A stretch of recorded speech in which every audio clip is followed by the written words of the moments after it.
నవీన్ యాదవ్ కు బ్రహ్మరథం పట్టిర్రు.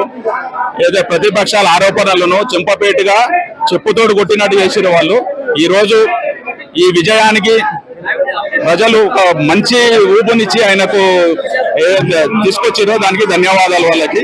మరియు కేటీఆర్ ఏదైతే ఆరోపణలు చేసిండో ఆయన కూడా ఒక కుక్క కాటుకు చెప్పుతేపు అన్నట్టు ఆయన ఆరోపణలకు మంచి రిజల్ట్ ఇచ్చిన ప్రజలు బ్రహ్మరథం పట్టిరు. నవీన్ యాదవ్ 5 రౌండ్లు ముగిసాయి. 5 రౌండ్లలో కూడా కాంగ్రెస్ అభ్యర్థి నవీన్ యాదవ్ గారు ముందంజలో ఉన్నారు. దీనిపై మీరు ఏమంటారు? మీకు ఎలా అనిపిస్తుంది? నవీన్ యాదవ్ 80% గెలుస్తాడు మా 80%. అది ఇంకోసారి నవీన్ యాదవ్ ముంగట నిలబడాలంటే భయపడాలి టీఆర్ఎస్ వాళ్ళు కానీ ఎవరైనా కానీ. ఇది నవీన్ యాదవ్ అడ్డా ఇది ఇసు కూడా కంపల్సరీ నవీన్ యాదవ్ 80% గెలుస్తాడు. నవీన్ యాదవ్ అంటేనే భయపడాలి వేరే వాళ్ళు. ఒక మంచి వ్యక్తి అతను. అంటే ముందు నుంచి కూడా నవీన్ యాదవ్ ఫ్యామిలీ గురించి మాట్లాడుతూ నవీన్ యాదవ్ ఒక రౌడీ షీటర్ బ్యాక్గ్రౌండ్ సంబంధించిన ఆయనకు టికెట్ ఎలా ఇస్తారు, ఆయనని గెలిపిస్తే జూబ్లీ హిల్స్ అంతా భ్రష్టి పట్టిపోతుంది, జూబ్లీ హిల్స్ ని నాశనం చేస్తారు అని ఇటు ప్రతిపక్ష పార్టీలు వరుసగా ఆరోపిస్తూనే ఉన్నారు ఆయనకి టికెట్ ఖరారు చేసినప్పటి నుంచి. మరి ఇప్పుడు వాళ్ళకి మీరు ఏం సమాధానం చెప్తారు? అతను మంచి వ్యక్తి అమ్మా. అతను ఒక మంచి వ్యక్తి. రౌడీ షీటర్ కాదు, ఇన్సర్ కాదు, అసలు కాదే కాదు. రౌడీ షీటర్ అనే వ్యక్తే కాదు. వాళ్ళ ముఖాలు వాళ్ళు ఎవరంటారో వాళ్ళకి తెలియలేదు. అసలు వాళ్ళు అనే వాళ్ళకి తెలియలేదు. ఇతను #1 నవీన్ యాదవ్ #1.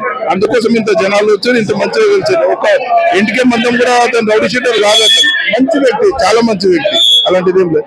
రౌడీ షీటర్ లేదు, ఏం లేదు. ఇంకో మిత్రపక్షాలు కూడా వాడు నవీన్ యాదవ్ ముంగట నిలబడాలంటే భయపడాలి. అది సో ఫైనల్ గా ఆయన ఈ 5 రౌండ్లు ముగిసిన తర్వాత ఎంత మెజారిటీతో గెలిచే అవకాశం ఉంది? ఒక 40-50 మెజారిటీతో గెలుస్తాడు. మా కంపల్సరీ గెలవాలి కూడా. గెలిస్తే కూడా బాగుంటుంది.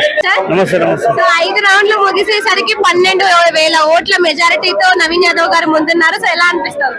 చాలా బాగుంటుంది. ఇంకా పెరుగుతున్నాయి కదా, ఇంకా పెరుగుతాయి. ఇంకా 5 రౌండ్లు ఉంది కదా, ఇంకా 5 రౌండ్లు దగ్గర 35,000 మెజారిటీ వస్తుంది. తప్పకుండా వస్తుంది. నవీన్ యాదవ్ గారి గురించి ఫస్ట్ నుంచి నెగిటివ్ గా మాట్లాడే వారికి, ఫస్ట్ నుంచి ఆయన సోషల్ మీడియాలో నెగిటివ్ చేసే వాళ్ళకి మీరేం చెప్తారు? చెప్పుతో కొట్టినట్లేదు. ఇప్పుడు అప్పుడు రౌడీ అన్నారు, ఇంకా ఏదో ఇష్టపడినట్టు ఆరుకూతలు కూర్చున్నారు అతని మీద. అతని గత ఓటమే ఈ రోజు గెలుపు కారణమైంది. అంతే కదా. అప్పుడు ఓడిపోయాడు, బాధపడ్డాడు, కష్టపడ్డాడు, మళ్ళీ అదే కంటిన్యూ చేసిండు, ఇప్పుడు గెలిచాడు. కాబట్టి చెప్పులు కొట్టినాడు కాదు రేపు వాళ్ళకు. అంతగా ఇంతకన్నా ఎక్కువ సమాధానం ఏమిస్తారు ప్రజలు? అయితే ఓట్ల రిగ్గింగ్ జరిగింది, ఓట్లు కాంగ్రెస్ అధికారంలో ఉంది కాబట్టి దొంగ ఓట్లు బాగా పడినాయి, అందుకే కాంగ్రెస్ పార్టీ ఇంత ఆధిక్యంలో ఉందంటూ మాట్లాడుతున్నారు. దానిపైన అది తప్పమ్మా. దొంగ ఓట్లు వేస్తే వేయించుకుని వాళ్ళే. ఎవడంటే మాకు 50,000 మెజార్టీ వస్తుండే. దొంగ ఓట్లు వేయించుకుని వాళ్ళు. ఆల్రెడీ ఆమె రిటైర్డ్ గా దొరికింది కూడా. ఎవరో సునీత మేడం గారు రిటైర్డ్ గా దొరికింది. రిటైర్డ్ గా దొరికినాక కూడా దొంగ ఓట్లను ఎట్లాంటారు వాళ్ళు దొరికింది. వాళ్ళ వీడియోలు ఉన్నాయి మన దగ్గర. కాబట్టి వాళ్ళు ఆ దొంగ ఓట్లు వేయకపోయినట్టు వాళ్ళు మాకు 50,000 మెజార్టీ వస్తుండే తప్పకుండా. అలా డౌటే లేదు. కాంగ్రెస్ నాయకులు, కాంగ్రెస్ నేతలు, కొంతమంది మంత్రులు, ఎమ్మెల్యేలు పోలింగ్ స్టేషన్ దగ్గరకు వచ్చి ఏమంటారు, వాటిని నిబంధనలు ఉల్లంఘించాలని మాట్లాడుతున్నారు. వీళ్ళు కావాలని ఇలా చేశారని మాట్లాడుతున్నారు. ఇప్పుడు ఓడిపోయినాక గట్లే మాట్లాడతారమ్మా. అంతకుమించి వేరే ఆధారాలు ఏమున్నాయి మాట్లాడడానికి? అవే మాట్లాడతారు. అంతకుమించి ఏం మాట్లాడరు. రమేష్ అంతకుమించి ఏం మాట్లాడతారు వాళ్ళు? అంతే. ఇంకో 5 రౌండ్లు ఉన్నాయి. ఆ రౌండ్లు కూడా ముగిసిన తర్వాత నవీన్ యాదవ్ గారికి ఎంత మెజారిటీ వస్తుందని మీరు అనుకుంటున్నారు? మినిమం 40. ఇంకా 5 రౌండ్లు ఉన్నాయి కదా. ఇప్పుడు 5 రౌండ్లలో ఎంత మెజారిటీ వచ్చింది? 10-20 దాటిపోయింది. ఇంకా 5 రౌండ్లు ఉన్నాయి. మెయిన్ ఇసు కూడా ఉంది. ఇప్పుడు ఇసు కూడా, సోమాజి కూడా ఉన్నది, బోరబండ ఉన్నది. అక్కడికైనా వస్తాయి, కంపల్సరీ వస్తాయి. కంపల్సరీ 40,000 అనుకున్నాం మేము. సో ఇప్పటికీ 5 రౌండ్లు కంప్లీట్ అయినాయి. 5 రౌండ్లలో కూడా నవీన్ యాదవ్ గారే ఆధిక్యంలో ఉన్నారు 12,000 ఓట్ల మెజారిటీతో. సో మీకు ఎలా అనిపిస్తుంది? చాలా సంతోషంగా, గర్వంగా కూడా ఉందమ్మా. నవీన్ యాదవ్ నమ్మి రేవంత్ రెడ్డి గారు టికెట్ ఇవ్వడం, ఒక బీసీ నాయకుడుగా, ఒక యాదవ్ బిడ్డగా ప్రజల్లోకి తీసుకొచ్చి, తన వెలుగులోకి తీసుకొచ్చి ఈ రోజు 42% మా ముఖ్యమంత్రి గారు ఏదైతే చెప్పిందో దాని ప్రకారంగా బీసీ యాదవ్ కి, నవీన్ యాదవ్ కు టికెట్ ఇవ్వం. దాని వల్ల ఈ రోజు మేము చాలా గర్వంగా ఫీల్ అయితే ఉన్నాం. తను ఆల్రెడీ ఈ 12,000 కాదు, ఆల్రెడీ తన గెలుపు ఖాయమైంది. ఎలక్షన్ రోజే గెలుపు ఖాయమైంది. ఆ భయంతో దొంగ ఓట్లు రిగ్గింగ్ అని చెప్పి వాళ్ళు చెప్పడం కూడా జరిగింది. సునీతమ్మ బైఠాయించడం జరిగింది. అవన్నీ చూసుకుంటుంటే వాళ్ళ ఓటమికి వాళ్ళు ఒప్పుకున్నారనేది ఒకటి అర్థమవుతుంది కదా. లాస్ట్ 2 రోజుల ముందు కూడా సునీత ఎప్పుడైతే పోలింగ్ అయిన తేదీ ఉందో అప్పుడు కూడా బయటకు వచ్చి రౌడీజం చేస్తున్నారు, ప్రతి డివిజన్లు అంటే పోలింగ్ స్టేషన్ లో కూడా రౌడీజం చేస్తున్నారు, గూండాయిజం చేస్తున్నారు, ఓట్ల రిగ్గింగ్ జరుగుతుంది, దొంగ ఓట్లు జరుగుతున్నాయి, మమ్మల్ని రానివ్వట్లేదు, కాంగ్రెస్ అధికారంలో ఉంది కాబట్టి పోలీసులు కూడా వాళ్ళకే సహకరిస్తున్నారంటే చాలా ఆరోపణలు చేసిన సందర్భాలు ఉన్నాయి. దాంట్లో ఒక చిన్న మాట అమ్మా, అధికార పార్టీ వాళ్ళది ఉన్నా లేకున్నా దొంగ ఓట్లు వేసే లక్షణం వాళ్ళది, దొంగ ఓట్ల బుద్ధి వాళ్ళది. సునీతమ్మ ఎలక్షన్లు అన్ని రోజులు అమ్మా నీకు దండం పెడతా అని చెప్పి ఎట్లయితే తిరిగిందో, ఓటింగ్ జరిగే రోజు ఉసరవెల్లి లాగా రంగులు మార్చి రౌడీ యూజం చేసింది వాళ్ళ పార్టీ. మా పార్టీ కార్యాలయం మీదకి వచ్చి వాళ్ళ ఎమ్మెల్యేలను తీసుకొచ్చి ఒక ఆడపిల్ల మీదకి దౌర్జన్యంగా వచ్చింది వాళ్ళు, ఆడపిల్ల మీద చేయి చేసుకున్నది వాళ్ళు. రౌడీ యూజం వాళ్ళ మేము అనేది ప్రతి ఒక్కరు చూస్తూనే ఉన్నారు లైవ్ గా. నవీన్ యాదవ్ రౌడీ కాదు, సునీత రౌడీ. సునీత వచ్చే పార్టీ వాళ్ళు రౌడీలు తప్ప కాంగ్రెస్ పార్టీ రౌడీజం ఎప్పుడు చేయలేదు.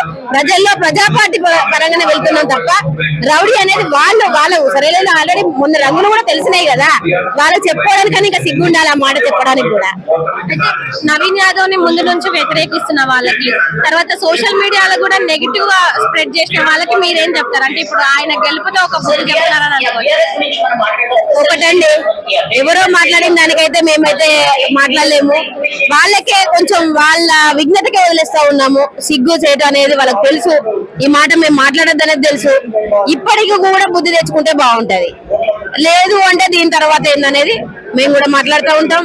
కాకపోతే మాకు ఒక క్రమశిక్షణ గల పార్టీ, మా ఏఐసిసి ఆదేశాల ప్రకారంగా మేము మెదలాలి కానీ దాని ప్రకారంగానే మేము వెళ్తా ఉన్నాము. కానీ ఒక చిన్నది వాళ్ళ పెద్ద లీడర్లు, వాళ్ళ బడా లీడర్లు కేటీఆర్ కే గానీ, కేసీఆర్ కే గానీ, హరీష్ రావు కే గానీ తట్టా పుట్ట చదువుకొని ఫామ్ హౌస్ లో పండుకోమని చెప్తా ఉన్నాం. ఇంకా ఆల్రెడీ బీఆర్ఎస్ అనేది భూస్థాపితం ఇప్పటి నుండి, ఇది మాత్రం కన్ఫర్మ్. సో నవీన్ యాదవ్ గారు 10 రౌండ్లు ముగిసేసరికి ఎంత మెజారిటీతో గెలిచే అవకాశం ఉంది? ఖచ్చితంగా 30,000 నుంచి 40,000 ఓట్ల మెజార్టీతో గెలుపొందుతాడు. ఇప్పుడే కాదు, మేము 6 days బ్యాక్ నుంచి ఇదే చెప్తా ఉన్నాము, అదే జరుగుతుంది. నవీన్ యాదవ్ గారు 5 రౌండ్లు కంప్లీట్ అయ్యేసరికి 12,000 మెజారిటీతో ముందంతలో ఉన్నారు. సో మీకు ఎలా అనిపిస్తుంది? నవీన్ ఎప్పుడో గెలిచాడు నాన్న, ఈ కోర్స్ కోసం వెయిట్ చేశాము. నేను ముందే చెప్పాను నవీనే గెలుస్తాడని. ఎందుకంటే నవీన్ ఇప్పుడు కాదు, ప్రజల గుండెలు ఎప్పుడో గెలిచాడు. నవీన్ చిన్నప్పటి నుంచి సోషల్ వర్క్, ఆ వర్క్ లో ఏమవుతుందంటే ప్రతి ఒక్కరికి ప్రేమ ఉంటది. మీలాంటి యూత్ గానీ, చిన్నపిల్లలకు కానీ, ముసలి వాళ్ళకి కానీ నవీన్ చాలా చేశాడు. అందుకని ప్రజల గుండెలు ఎప్పుడో గెలిచాడు. ఇప్పుడు క్రోర్స్ గా 25,000తో గెలుస్తాడని నేను అనుకుంటున్నాను. చూపించడానికే ఇదంతా. అయితే ముందు నుంచి కూడా ప్రతి ఒక్కరు ఆయన పర్సనల్ గా టార్గెట్ చేస్తూ, పర్సనల్ గా ఫ్యామిలీ బ్యాక్గ్రౌండ్ గురించి ఎక్కువగా మాట్లాడి, ఇటు సోషల్ మీడియాలో ఆయనకి టికెట్ ఇచ్చి అప్పటి నుంచి ఆయన ఎక్కువ నెగిటివ్ చేస్తూనే వచ్చారు. ఇప్పుడు చూసుకున్నట్లయితే ఇక్కడ మొత్తం పరిస్థితులు తారుమారు అయిపోయాయనే చెప్పుకోవాలి. అటు బీఆర్ఎస్ వాళ్ళు కానీ, బీజేపీ వాళ్ళు కానీ ఎవరు కూడా ఇక్కడ కనిపించిన పరిస్థితి లేదు అంటే కౌంటింగ్ దగ్గర. సో దానికి మీరేమంటారు? దేవుడు అనేవాడు చాలా గొప్పవాడు నాన్న. మనుషులకి ఎవరు ఏంటి అన్నది ఆయన తెలుసు. ఏ టైంలో ఎవరిని తీసుకురావాలో జూబిలీస్ కి, మళ్ళీ బై ఎలక్షన్స్ ఎందుకు వచ్చినాయో కూడా దేవుడు నిర్ణయించిన తీర్పు ఇది, మనుషులు కాదు. దేవుడే ఆయనకి గాడ్ గిఫ్ట్ గా ఈ పదవి ఇచ్చాడు. ఆయన చాలా హార్ట్ఫుల్ గా వర్క్ చేసి అందరికి న్యాయం చేస్తాడు. ఎంత మెజారిటీతో లాస్ట్ 10 రౌండ్లు అయిపోయే వరకు నవీన్ యాదవ్ గారు ఎంత మెజారిటీతో గెలుస్తారని మీరు అనుకుంటున్నారు? దాదాపు 25 నుంచి 30 వరకు గెలుస్తాడని నేను అనుకుంటున్నాను.